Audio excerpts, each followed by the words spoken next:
আসসালামু আলাইকুম মুরব্বিরা, কেমন আছেন? ছেলে ভালো নেই? আলহামদুলিল্লাহ। ছেলে ভালো? তুমি ভালো আছো তো? আলহামদুলিল্লাহ আমি ভালো আছি।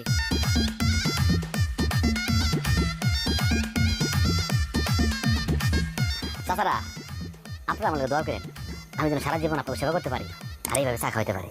বাজান, একদম সঠিক সিদ্ধান্ত নিচ্ছ। তবে পজিশনটা ভালো দেখে নিও, বাজারের কাছে হইলে ভালো হয়। কাকা, বুঝি নাই কি এর পজিশন? কারণ হচ্ছে তুমি না কইলে সারা জীবন আমাকে চা খাওয়াইবা, চায়ের দোকান দিবা না? আপনাকে চিন্তা ভাবনা তো নিম্নমুখী কি লিগা? এই চিন্তা ভাবনাটা ঊর্ধ্বমুখী করুন যায় না?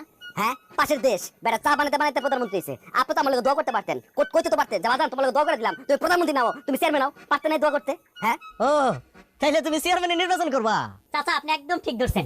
আগামী নির্বাচনে আমাদের আশিক ভাই চেয়ারম্যান পদপ্রার্থী, তারে কেউ হারাইতে পারবে না, এটা আমরা সবাই জানি। কিন্তু আপনাদের মতো মুরব্বীরা যদি খাস দিলে দোয়া করে, তাহলে তারে ঠেকানোর মতো কোনো মানুষই নাই।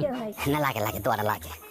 এই তুমি না মায়ের দোয়া স্পোর্টিং ক্লাবের সভাপতি পদে নির্বাচন করছিলা, যে ক্লাবের 30 জন সদস্য ছিল, এই মেয়েদের ভোট পাইছে একটা, শুধু তোমার বাট কই?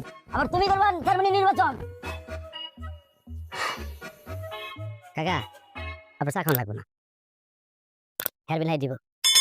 এই আরে বাইর করেন তো।